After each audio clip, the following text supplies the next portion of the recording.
Boa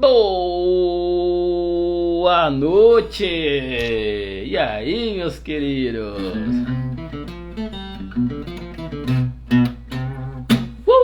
Vamos lá. Vamos para mais uma live.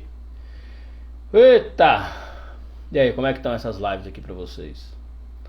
Live 1, live 2 e hoje vamos para a live 3, que é mente e imaginação. Por que eu coloquei esse tema? Para dar uma introdução em como que tua cabeça funciona. Eu costumo falar o quê? Meus clientes estão cansados de ouvir isso já. Quando você quer entender e ter o controle sobre uma máquina, você precisa entender o funcionamento dessa máquina.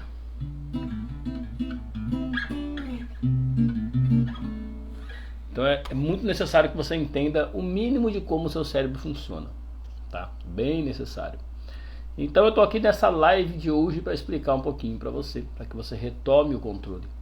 Porque muitas vezes, a maioria das pessoas, elas acham que elas são os seus pensamentos. E você não é o seu pensamento. Seu pensamento é simplesmente um programa, é simplesmente um circuito. Se não me engano, eu até dei esse exemplo na live passada, né? Onde eu falei que a gente nasce, a gente é como se fosse um computador formatado, e a partir dali a gente tem a possibilidade de instalar vários programas, né? Então quando a gente vai instalando esses vários programas, é o que a gente vai aprendendo na nossa vida. Aí basicamente, recapitulando lá da primeira live de como você se perdeu, basicamente isso vem dos nossos pais ou de figuras de autoridade, professores, pastores, padres, o que seja, o que a sociedade vai colocando, que a gente vai conhecendo o que é o mundo. Esses são os programas que vão instalando, que é o que a gente chama de crença. Você manifesta na tua vida o que você acredita. Tá? Então eu costumo dar o seguinte exemplo. As pessoas confundem mente e cérebro. O cérebro, ele é a estrutura, e a mente é o que não é o programa que faz rodar. Por exemplo, o modem de internet, ele é... Deixa eu ver um negócio no meu olho aqui bem agora. O modem da internet, ele é como se fosse o cérebro. E o Wi-Fi que faz a internet funcionar é a mente. É basicamente isso. A mente, ela não é palpável, ela é o funcionamento da coisa. Tá? Ela é o objetivo ali da coisa. Então, quando a gente fala de mente e imaginação, por que eu coloquei esse nome, né? Mente e imaginação. Porque a nossa mente, ela é capaz de imaginar, né? O que diferencia a gente dos outros animais, digamos assim, né? Deixa eu guardar esse violão aqui. É o que diferencia a gente dos outros animais. Então a gente não é puramente instintivo. A gente tem a possibilidade de não agir somente pelo instinto. Tá? Isso que eu quero dizer. O nosso cérebro, ele basicamente são três. É o reptiliano, que é instintivo, depois tem o cérebro do sistema límbico, que é o emocional, e depois tem o neocórtex, que é o racional, que é o que diferencia a gente dos outros animais. E a gente tem a capacidade imaginativa. A imaginação, ela é maravilhosa, se você souber usar. Porque a maioria das pessoas, você pode perceber isso, as pessoas elas sofrem muito mais pela imaginação do que do mundo real. Então tá tudo certo, tá tudo ótimo aqui na tua casa. Você deita na tua cama, tá tudo certinho, você tá lá deitadinho com ar condicionado, todo mundo saudável. Você começa a pensar e a se preocupar muitas vezes com algumas coisas. Para quem não sabe, eu sou terapeuta especialista em ansiedade. Então na ansiedade é basicamente isso que acontece. Você simplesmente fica se preocupando, né? É uma preocupação da sua mente com algo que nem aconteceu. Então a imaginação, ela pode ser muito boa ou ela pode ser muito ruim. Se você não estiver no controle, ela pode ser muito ruim. Por quê? Porque você vai ficar imaginando programas antigos, programas que já foram instalados. Michel, por que o nosso cérebro, então, ele sempre tende a ir para coisas mais negativas? A ir para pensamentos mais negativos? A ir para imaginações e suposições negativas da vida? Simplesmente para te proteger. O seu cérebro não está nem aí para a tua felicidade. O seu cérebro, ele só quer que você sobreviva. Essa é a função principal do nosso cérebro primitivo, tá? Então ali ele vai estar sempre buscando a sobrevivência. Para isso eu preciso colocar suposições negativas para que eu me prepare e esteja no controle daquilo ali. A preocupação, ela não é uma coisa ruim. A preocupação excessiva é uma coisa ruim. Porque a preocupação, ela te faz se preparar para algumas coisas. Por exemplo, você vai fazer uma grande viagem para fora do país por um mês. Você nunca foi. Você vai ficar preocupado, vai ficar preocupada. Ali vai fazer com que você tenha determinadas atitudes que você não teria se você não tivesse essa preocupação. Então você vai começar a talvez estudar o idioma, aprender pelo menos o básico, você vai ver como que funciona a questão de desvio de mala, enfim, você vai começar a se preparar para aquilo ali. Então não é de todo negativo, é simplesmente um mecanismo que a gente tem. Mas quando você tem o controle sobre a sua imaginação, você pode criar novas possibilidades para a sua vida. Eu creio muito que nós criamos tudo que nós vivemos. Nós criamos a nossa própria realidade. Aonde está a tua atenção, é onde você está colocando a tua energia para aquilo ali. É onde você está colocando a tua atenção. Como que está a tua imaginação? Como estão os seus pensamentos? Até por isso que no meu próprio processo de terapia, a gente faz um mapeamento para entender o que é que a pessoa sente diariamente. Você já parou para pensar o que você sente todos os dias? Qual o sentimento que está predominando na tua vida? O que mais você sente todos os dias? Você pode falar, não é uma questão de me sinto bem, me sinto mal. É muito além disso. Tem alguns sentimentos base ali que a gente pode falar, que em determinadas situações te gera aquele sentimento e você muitas vezes nem percebe. Você está vivendo no automático, você está vivendo na inconsciência. Você está dormindo ali, só empurrando o teu dia com a barriga. É sempre a mesma coisa todo dia. Talvez você faça o mesmo caminho para o trabalho, fale com as mesmas pessoas, faça a mesma coisa e você entre num processo totalmente automático. E você nem percebe isso acontecendo com você. Então você começa a ter um sentimento padrão. É importante a gente entender esse sentimento padrão. Porque é um programa seu. Tá? E a partir dali a gente faz um mapeamento também das estruturas de pensamento, né? É muito além também de pegar, eu penso positivo, eu penso negativo. Ser otimista ou ser pessimista, não é essa a questão. A questão é você entender o seu padrão de pensamento. Existem 8 estruturas, formas de você pensar. Quais são as suas formas de pensar? Muitas pessoas não sabem qual é o padrão da sua forma de pensar. E quando você começa a entender que todos os padrões que você tem a nível cerebral é só um mecanismo de defesa do teu cérebro, é ali que está a grande possibilidade de mudança. De você mudar, de você se conhecer profundamente para que você possa viver uma vida melhor, mais leve, mais plena, mais feliz, mais em paz, que é o que todo mundo está buscando. E as pessoas buscam isso, buscam essa felicidade, buscam essa paz, essa não reatividade ou talvez impulso, né? Muitas pessoas são impulsivas porque elas não têm o controle emocional em relação àquilo ali. Tá? Então o que a gente costuma falar é o quê? Quando você está muito voltado ao seu passado, o seu passado, você fica entrando, sabe, de depressão. Que é basicamente você fica lá num passado, fica preso, sua energia fica presa lá no passado, que você quer avançar na vida, mas não consegue. Você se impede daquilo ali. Você não consegue mais. Porque você quer simplesmente repetir algo que aconteceu lá atrás e não consegue ir para frente. Você se impede de viver o presente e se impede de construir um ótimo futuro para você, porque você quer repetir algo que já passou, que não tem como você voltar, e você fica naquela tristeza que se transforma em depressão. Por que eu digo que se transforma em depressão? Porque depressão não é tristeza, vai bem além disso, tá? Tem até coisas fáceis de você encontrar. Você pode digitar aí no Google, diferença do cérebro sadio para um cérebro com depressão. Tem exames de imagem que mostram a atividade cerebral, né? Então o cérebro depressivo é bem menos atividade cerebral, porque é uma questão hormonal. Toda a emoção, na verdade, é hormonal. E a ansiedade, o que é a ansiedade? Ela é muito relacionada ao futuro. Estou muito projetando, né? Então o exemplo que eu costumo dar é: eu tenho algo na semana que vem, né? A pessoa ansiosa geralmente é assim. Eu tenho algo na semana que vem, essa situação X. Só que essa situação X pode sair a situação A, situação B, situação C, situação D. Você pega diversas outras possibilidades de uma determinada situação para que você possa destrinchar isso e estar no controle. Você percebe o que está por trás da ansiedade? O que está por trás da ansiedade é a insegurança. Simplesmente o medo. Você não tem muitas vezes confiança em você mesmo para que as coisas deem certo lá no futuro. Medo de perder o controle. Ser muito ansioso é busca de controle, tá? Ser muito ansioso é busca de controle. Então você fica sempre com a cabeça lá no futuro. O seu corpo é uma coisa, a sua mente ela pode ser destravada no espaço-tempo, digamos assim.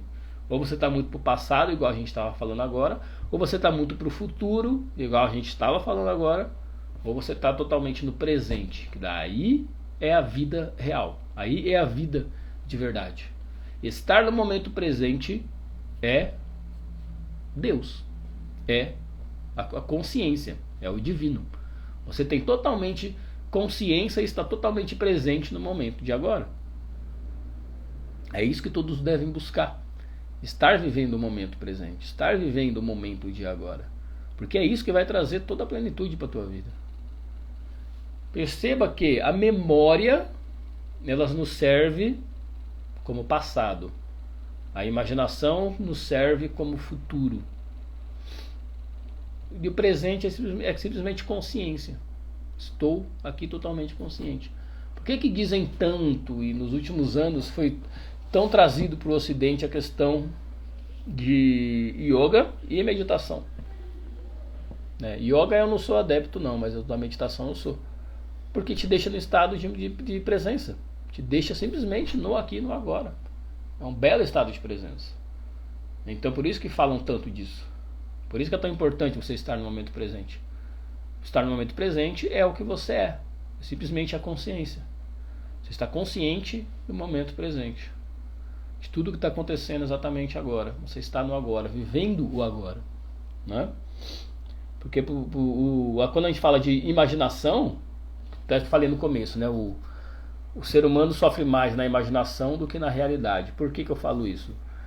Porque para o nosso cérebro não existe real e imaginário, é tudo a mesma coisa. Pensa num filme que você assistiu e que você sentiu todas as emoções que aquele filme queria passar para você.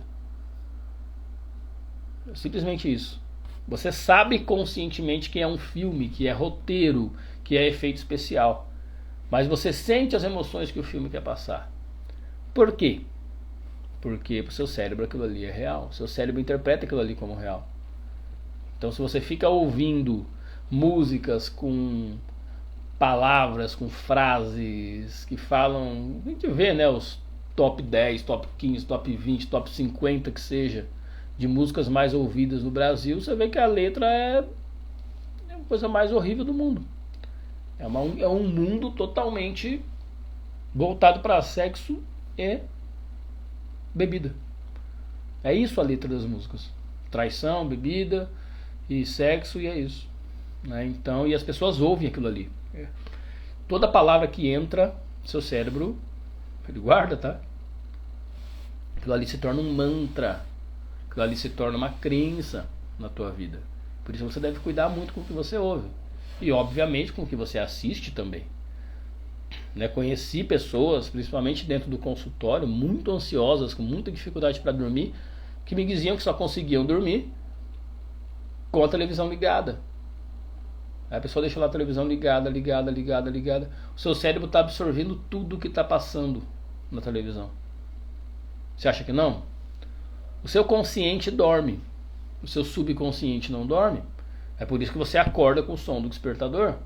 É por isso que se sua casa estiver pegando fogo e tiver uma fumaça, e você respirar essa fumaça dormindo, você vai acordar. Porque seu subconsciente está ali alerta o tempo todo a tudo que está acontecendo ao seu redor. Então quando você assiste um filme, muitas vezes passava Corujão, não sei se ainda passa não, faz tantos anos que eu não vejo televisão. Mas eles passavam muito Corujão. E aqueles filmes, geralmente do Corujão, eram filme de guerra, filmes assim. E isso faz com que seu cérebro entenda que você, como se você estivesse numa guerra, barulho de bomba, de morte, de grito, de medo e tudo mais. E o seu cérebro foi absorvendo aquilo ali, enquanto você dormia. Você pode achar que é bobagem, mas não é. Então o ideal é que você fique em silêncio para dormir. Aí o nosso cérebro tem algumas questões também, quando a gente fala de hackear o cérebro, né, por exemplo. Qual que você acha que o ser humano, você acha que ele se sente mais feliz? Se ele encontrar uma nota de 100 reais hoje na rua, ou se ele encontrar uma nota de 50 reais hoje e outra nota de 50 reais amanhã? O valor é o mesmo. Mas para o nosso cérebro, em quesito estímulo, é muito melhor que seja em 2 vezes dessa forma. É muito melhor que seja 50 hoje e 50 amanhã. Ou seja, o que você pode tirar disso? Se você for dar uma notícia negativa para alguém, é bom que você já fale tudo de uma vez. Se você for dar uma notícia positiva, você pode separar essa notícia positiva. Pode dividir em 2, 3 vezes. Que o estímulo para a pessoa vai ser muito mais legal, muito mais recompensador do que você falar tudo de uma vez. Tá? E da mesma forma, o nosso cérebro ele pensa muitas vezes na maioria das vezes, se não em todas as vezes, em perda. Como assim em perda? Se você vai num lugar, num ambiente, sei lá, numa loja de milkshake que tem 100 sabores, é muito difícil para o seu cérebro escolher um, porque o seu cérebro está perdendo todos os outros 99 sabores. Por isso que em muitos lugares, geralmente lugares de classe mais alta, lugares que são mais claros, mais caros, lugares mais clássicos, você percebe que o cardápio ele é pequeno, são poucas opções. Porque para o teu cérebro aí fica mais tranquilo, fica mais leve. Se você for numa pizzaria, por exemplo, em São Paulo, uma pizzaria clássica, de italiano mesmo, você vai ver lá só os sabores clássicos. Tem 4 sabores, 5 sabores, só os sabores clássicos, e é isso. Não é igual aqui, por exemplo, em Maringá. Você pega uma pizzaria, tem 50 sabores, e a borda recheada de cheddar, ou de requeijão, ou de chocolate, ou de isso aqui. Tem 1 milhão de opção. Nosso cérebro ele entende como uma perda. Estou perdendo outro objeto, outro produto que tem ali. Então é importante você perceber e conhecer essas coisas, conhecer essas questõezinhas que o nosso cérebro tem, porque aí você consegue se desviar das dores, se desviar dessas coisas. E quantas vezes você, quando a gente está falando de imaginação, né? Quantas vezes você para imaginar futuros positivos? Quantas vezes você para imaginar possibilidades positivas na tua vida? Porque o ansioso ele tem muito de e se, né? E se der errado, e se acontecer isso? Pô, mas por que você não pensa então, e se der certo?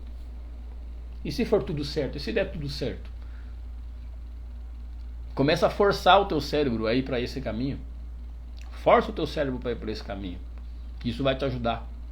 E ajuda muito. Porque o nosso cérebro ele cria padrões. Primeiro é difícil? Lógico que é difícil, porque conscientemente você tem que fazer isso. Para depois isso se tornar um programa e subconscientemente ele agir dessa forma naturalmente. Então faça. Escreva. Como você quer que seja o teu dia de amanhã? Vai lá e escreve. Você está gerando estímulo. Ah, eu não sei, vou pensar semana que vem então. Então tá bom, escreve como você quer que seja a tua semana, como que seja o teu mês. Escreva, começa a visualizar coisas positivas. Usa a tua imaginação pro bem. E não para ficar preocupado com as coisas. Tá? Esse assunto de mente e imaginação é um assunto muito vasto. Você pegar para estudar realmente a estrutura do cérebro, como tudo funciona, e os mecanismos que tem, tudo, é bem complexo. Tem um livro que você pode ler que se chama Subliminar. É um livro muito bom para você entender algumas questões ali do cérebro, que vai te ajudar. Tá bom? E é isso, minha gente, meu povo, minha pova. Eu vou finalizar a live. Hoje é uma live rápida, só para você entender essa estrutura básica do cérebro. Tá? A gente já tinha falado de condicionamento, que é por associação. A gente falou na live passada. E agora a gente está falando de um pouquinho mais de algumas estruturas que tem. Porque na sexta-feira nós vamos falar de conciliar trabalho e vida espiritual. Tá? Vamos começar a falar mais disso. Porque acho que muita gente tem essa dificuldade de conciliar trabalho e vida espiritual. Até porque a maioria das pessoas não gostam do que fazem em relação ao trabalho. Tá bom? Então, gratidão pela tua energia. Fica com Deus e a gente se fala.